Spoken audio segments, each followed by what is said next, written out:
We can now reveal that the Washington press corps was taking friendly wagers earlier today after the Supreme Court handed President Obama a major victory in Obamacare.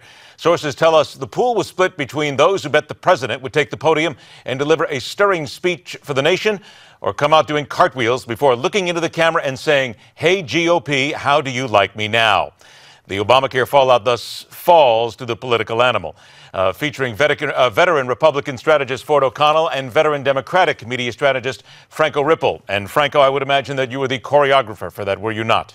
I would like to think so. If they would invite me to the White House, I would have done it. Well, all right, then I'll go. I tell you what, you go ahead first on this, because I know full well that there are Democrats across the country right now that are really just taking a victory lap. Go ahead.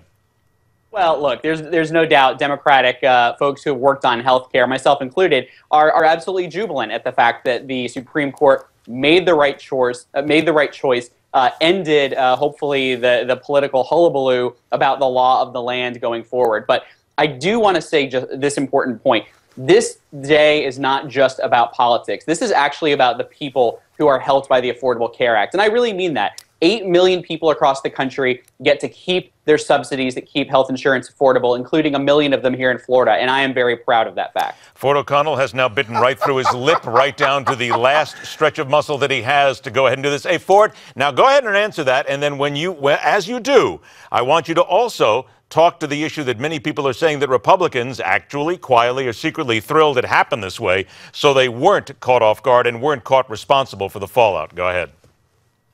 Well, the real winner today was not the American people. It was the insurance companies who are going to continue to rake the American people over the coals. The real loser today was the law. Bottom line is Chief Justice John Roberts is a politician more concerned about public opinion than upholding the integrity of the law. There were 4 simple words here, established by the courts. That's plain English, okay? And he basically tried to say that it was ambiguous in his majority ruling. And not only that, we have MIT economist Jonathan Gruber, who was an integral part of making this law, basically saying it was a coercive scheme to force the states to opt in. So guess what? Stare decisis, and future president is going to tell me that the law is wrong in this country. Now, as for the Republicans, sure, some of the folks that are up for big Senate races in 2016 certainly dodged a bullet, because now that's not an arrow that their challengers are going to be able to use against them. As for the Republican presidential folks, I'm not so sure they dodged a bullet. They're going to have to go beyond red meat, and they're going to have to offer up policy solutions, including the idea of selling insurance across state lines, delinking insurance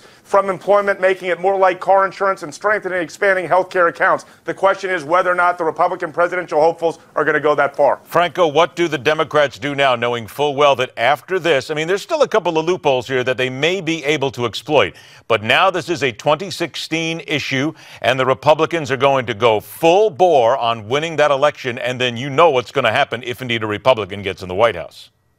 Well, Democrats at every level of government are going to do what they should do, which is embrace the law, run on the law, embrace the president, and run on his agenda. It's what they should have done in 2014. It's what they should have done in 2010. But it is what every Democrat will do in 2016. And my friend on the right is right, actually. Republicans should be jubilant as well that this was upheld, because now they don't have to be in the position. Every Republican running for office in 2016, from dog catcher to president, doesn't have to march into the living rooms of red-blooded American voters and say, I'm sorry for taking away the subsidy that kept your health insurance affordable. I'm sorry that I made Franco, it harder. I think you've made a mistake here. You're pitting 15 million people who are going to get these subsidies against 350 million people. And you basically are saying you're fighting for the middle class, and premiums across the country are skyrocketing as high as 30% in Tennessee. So let me tell you something. This is not going to be such a good thing. And once that Cadillac tax kicks in right after the presidential election, you guys are going to be in some serious trouble. You should start thinking about how to fix this, because guess what? It may be an albatross around Hillary Clinton's neck.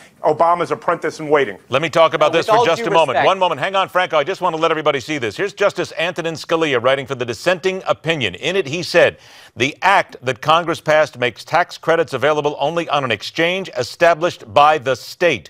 This court, however, concludes that this limitation would prevent the rest of the act from working as well as hoped, so it rewrites the law to make tax credits available everywhere. We should start calling this law SCOTUS care. That's exactly, I think, what Ford was getting to, Franco. Well, okay, that may be the case. The reality is that, to go back for a second, it's not as simple as 15 million people versus 350 million. It's the fact that when you have people that don't have health insurance, and they go to an emergency room for their care, who picks up the tab? It's Ford, it's you, Ed, it's me, it's everyone who's watching. We pick up the tab for the uninsured. So it's actually time for the uninsured to not freeload anymore off the rest of us who do the right thing and purchase health insurance. It's time to get insurance. And this is as simple as just helping people afford it. Economics. Yes, we already do pay that fact, but now you're actually charging it on the insurance premiums, which basically we have an unholy alliance between the hospitals, the insurance company, and the American people. You've got your economics all wrong. It was actually cheaper for the American people to actually have them freeloaded versus driving up the premiums from everyone else. Shame on you, Franco.